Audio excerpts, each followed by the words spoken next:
നിയുക്ത American president Donald Trump തന്റെ പ്രഖ്യാപനങ്ങൾ കൊണ്ട് വീണ്ടും ലോകത്തെ ഞെട്ടിക്കുകയാണ്. കഴിഞ്ഞ ദിവസം അരിസോണയിലെ ഫിനിക്സിൽ യുവജനങ്ങളോടുള്ള ഒരു സംഭാഷണത്തിൽ അദ്ദേഹം പറഞ്ഞു, അമേരിക്കയിൽ ഇനി ആണും പെണ്ണും മാത്രം മതി. LGBTQ സമൂഹത്തോട് അനുഭാവപൂർണമായ ഒരു നിലപാടാണ് പൊതുവെ അമേരിക്കയ്ക്കുള്ളത്. അമേരിക്കയിലുടനീളം ബഹുവർണ്ണ കൊടി ഉയർന്നു നിൽക്കുന്ന ഒരു കാലഘട്ടത്തിലാണ് ട്രംപ് ഞെട്ടിക്കുന്ന ഈ പ്രസ്താവന നടത്തിയിരിക്കുന്നത്. അദ്ദേഹം അവിടെ കൊണ്ട് നിർത്തുന്നില്ല. സ്കൂളുകളിൽ നിന്നും സൈന്യത്തിൽ നിന്നും ട്രാൻസ്ജെൻഡേഴ്സിനെ ഒഴിവാക്കുമെന്ന് അസന്നിഗ്ധമായി അദ്ദേഹം പ്രഖ്യാപിക്കുന്നു.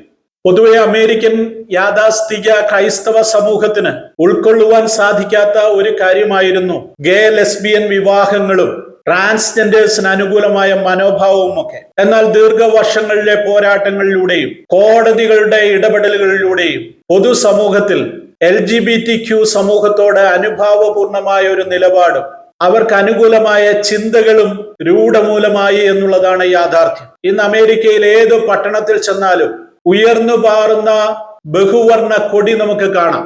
എല്ലാ ആഘോഷവേളകളിലും ഈ കൊടിയുമേന്തി ധാരാളം ആളുകൾ പട്ടണങ്ങളിലേക്ക് ഇറങ്ങുന്നു.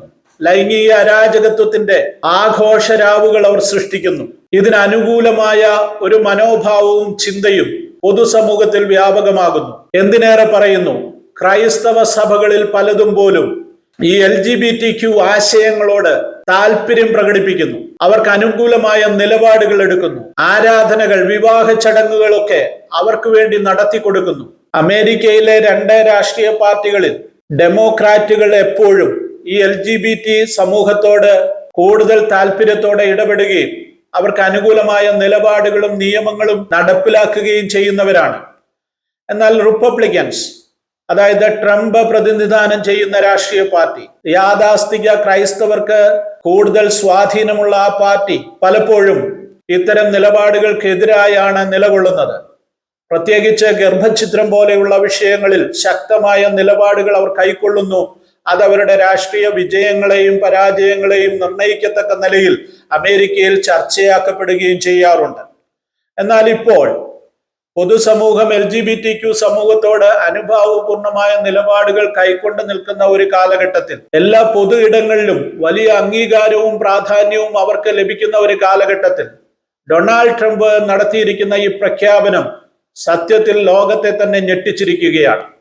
കഴിഞ്ഞ 4 വർഷത്തെ ദേശീയ തകർച്ചയുടെയും കഴിവില്ലായ്മയുടെയും പരാജയത്തിന്റെയും ഭരണത്തിന്റെ ദിനങ്ങൾ അവസാനിക്കുവാൻ പോവുകയാണ്.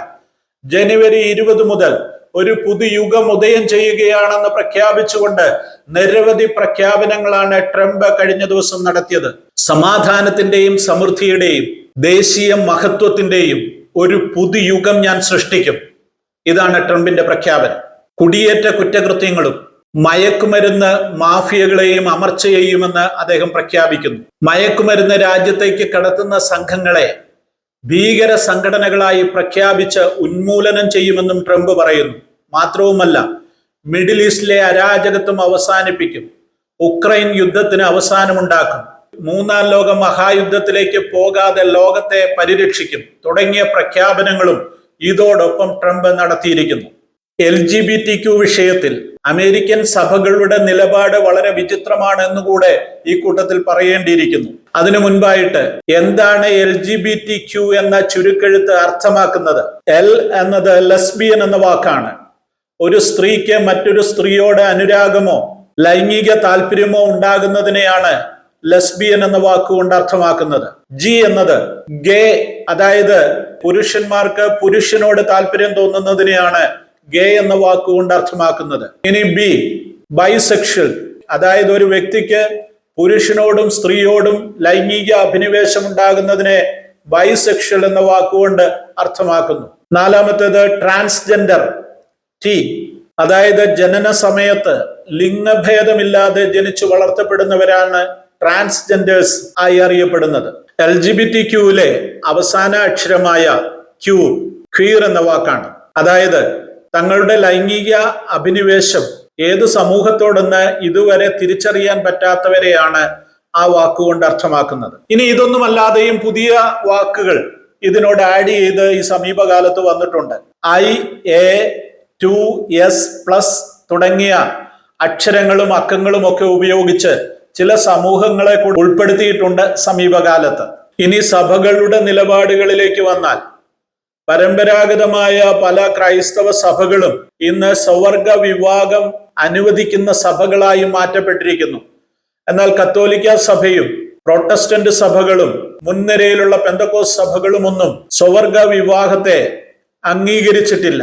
അതേസമയം തന്നെ അമേരിക്കയിലെ ചില എപ്പിസ്കോപ്പൽ സഭകൾ, പ്രസ്ബിറ്റേറിയൻ സഭകൾ, ലൂഥറൻ സഭകൾ, United Church of Christ, Universal ചർച്ചുകൾ തുടങ്ങിയവയൊക്കെ സ്വവർഗ ലൈംഗികതയെ അംഗീകരിക്കുകയും അവർക്ക് വിവാഹങ്ങൾ നടത്തി കൊടുക്കുകയും അവരുടെ ഇടയിൽ നിന്നുള്ളവർ സഭാ ശുശ്രൂഷകന്മാരായി വരികയും ചെയ്യുന്നത് പോലെയുള്ള കാര്യങ്ങൾ ഈ സഭകൾ അനുവദിക്കുന്നു. ഇനി ബൈബിൾ എന്താണ് ഈ വിഷയത്തിൽ പറയുന്നതെന്ന് കൂടെ നോക്കാം. വേദപുസ്തകത്തിൽ സ്വവർഗ ലൈംഗികതയെ കുറിച്ച് പ്രധാന പരാമർശമുള്ളത് അബ്രഹാമിന്റെ സഹോദരനായ ലോത്ത് താമസിച്ചിരുന്ന പട്ടണമായ സോദോമിലെ ജനങ്ങൾ ഈ സ്വവർഗ ലൈംഗികതയിൽ താല്പര്യമുള്ളവരായിരുന്നു. തന്മൂലം യഹോവയായ ദൈവം സോദോമിനെ അഗ്നി ഇറക്കി നശിപ്പിച്ച കഥ ബൈബിളിലുണ്ട്. പിന്നീട് ഇസ്രായേലിന് നിയമങ്ങൾ നൽകുമ്പോൾ ലേവ്യ പുസ്തകത്തിൽ സ്ത്രീയും തമ്മിലോ പുരുഷനും തമ്മിലോ ഒന്നിച്ച് ശയിക്കുന്നത് പാപമാണെന്ന് കൃത്യമായി പറയുന്നുണ്ട്. പുതിയ നിയമത്തിലേക്ക് വരുമ്പോൾ റോമാലേഖനം 1-ാം അധ്യായം 26 മുതലുള്ള വാക്യങ്ങൾ നമ്മൾ ഇപ്രകാരം വായിക്കുന്നു: അതുകൊണ്ട് ദൈവം അവരെ അവമാനരാഗങ്ങളിൽ ഏൽപ്പിച്ചു. അവരുടെ സ്ത്രീകൾ സ്വാഭാവിക ഭോഗത്തെ സ്വഭാവ വിരുദ്ധമാക്കി കളഞ്ഞു. അവണ്ണം പുരുഷന്മാരും സ്വാഭാവിക സ്ത്രീഭോഗം വിട്ട് അന്യോന്യം കാമം ജ്വലിച്ച് ആണോട് ആൺ അവലക്ഷണമായത് പ്രവർത്തിച്ചു. ഇങ്ങനെ അവർ തങ്ങളുടെ വിഭ്രമത്തിന് യോഗ്യമായ പ്രതിഫലം തങ്ങളിൽ തന്നെ പ്രാപിച്ചു. കൂടാതെ 1 കൊരിന്ത്യർ 6-ാം അധ്യായം 9-10 വാക്യങ്ങൾ അടിസ്ഥാനമാക്കിയും സ്വവർഗ ലൈംഗികതയിൽ ഇടപെടുന്നവർക്ക് സ്വർഗരാജ്യം ലഭിക്കുകയില്ല എന്ന് കൃത്യമായി പറയുന്നുണ്ട്. LGBTQ വിഷയങ്ങളിൽ വേദപുസ്തകത്തിലെ ആശയങ്ങൾ, വേദപുസ്തകത്തിലെ വാക്യങ്ങൾ കൃത്യമായി മനസ്സിലാക്കണമെങ്കിൽ വ്യാഖ്യാനങ്ങൾ അനിവാര്യമാണ്. യേശുക്രിസ്തുവിന്റെ കാലഘട്ടത്തിൽ യേശുക്രിസ്തു ഇത്തരം കാര്യങ്ങൾ പരാമർശിച്ചിട്ടില്ല, സുവിശേഷങ്ങളിൽ അത്തരം വാക്യങ്ങളില്ല എന്നുള്ളതാണ് പ്രധാനപ്പെട്ട കാര്യം. അപ്പോൾ തന്നെ മത്തായിയുടെ സുവിശേഷത്തിൽ യേശുക്രിസ്തു പറയുന്ന ഒരു ഭാഗത്ത് ഷണ്ണന്മാരായി ജനിക്കുന്നവരെ കുറിച്ചും തങ്ങളെ തന്നെ ദൈവരാജ്യം നിമിത്തം ഷണ്ണന്മാരാക്കി മാറ്റിയവരെ കുറിച്ചും പറയുന്നുണ്ട്. ഇത് ട്രാൻസ്ജെൻഡേഴ്സിനെ കുറിച്ചാണെന്ന് വ്യാഖ്യാനിക്കാവുന്നതാണ്. എന്തായാലും ഈ വിഷയങ്ങൾ കൂടുതൽ പഠനവിധേയമാക്കേണ്ടതാണ്. ഒരു കാര്യം ഞാൻ തുറന്നു പറയാം, ഏത് മനുഷ്യനും യേശുവിന്റെ അടുത്തേക്ക് വരുന്നതിന് ഒരു ബുദ്ധിമുട്ടുമില്ല. യേശുവിന്റെ രക്തത്താൽ ഏതു പാപിക്കും പാപമോചനമുണ്ട്. എന്നാൽ പാപമോചനം പ്രാപിച്ച ഒരു വ്യക്തി താൻ ഇതുവരെ തുടർന്നു വന്ന പാപജീവിതത്തിൽ തുടരാതെ വിശുദ്ധമായ ഒരു ജീവിതം നയിക്കണം എന്നുള്ളതാണ് ഏറ്റവും പ്രധാനപ്പെട്ട കാര്യം. ഒരാൾ ഏത് ലിംഗത്തിൽ ജനിച്ചു, ലിംഗവ്യത്യാസമില്ലാതെയാണോ ജനിച്ചത് എന്നുള്ളതൊന്നും ദൈവസന്നിധിയിലെത്തുന്നതിന് തടസ്സമായ ഒരു കാര്യമായി ഞാൻ കരുതുന്നില്ല. എല്ലാ വിഭാഗം മനുഷ്യർക്കും ദൈവസന്നിധിയിലേക്ക് പ്രവേശനമുണ്ട്. അതാണ് ബൈബിൾ നമുക്ക് നൽകുന്ന സന്ദേശവും ഉറപ്പും.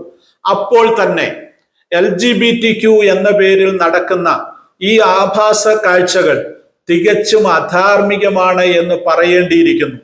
LGBTQ ഒരു ഫാഷനായി പാശ്ചാത്യ ലോകത്തു നിന്നും അത് ഇപ്പോൾ നമ്മുടെ രാജ്യത്തേക്കും എത്തിയിട്ടുണ്ട് എന്നുള്ളതിന് യാതൊരു സംശയവുമില്ല. എന്നാൽ ബൈബിൾ നമുക്ക് നൽകുന്ന ധാർമ്മിക ജീവിത നിലവാരമുണ്ട്. അതിനുവേണ്ടിയാണ് നാം നിലകൊള്ളേണ്ടത്. സഭകൾ അതിനുവേണ്ടിയാണ് നിലകൊള്ളേണ്ടത്. അമേരിക്കയിലെ സഭകൾ അവരുടെ ദർശനങ്ങളിൽ നിന്നും മാറിപ്പോയപ്പോൾ സമൂഹം തന്നെ കുഴപ്പത്തിലാകുന്ന അവസ്ഥയാണ് നമ്മൾ കണ്ടത്. ഇനി ട്രംപിന്റെ ഈ പ്രഖ്യാപനം ഉണ്ടാക്കുന്ന കോളിളക്കങ്ങൾ നമ്മൾ കാണാൻ പോകുന്നതേ ഉള്ളൂ. അത് അമേരിക്കയിൽ വ്യാപകമായ പ്രതിഷേധങ്ങൾ ഉണ്ടാക്കും. ട്രംപ് കൊണ്ടുവരുന്ന തീരുമാനങ്ങളോട് ശക്തമായ എതിർപ്പുകൾ ഉണ്ടാകും. എന്തായിരിക്കും സംഭവിക്കുവാൻ പോകുന്നതെന്ന് നമുക്ക് കാത്തിരുന്ന് കാണാം.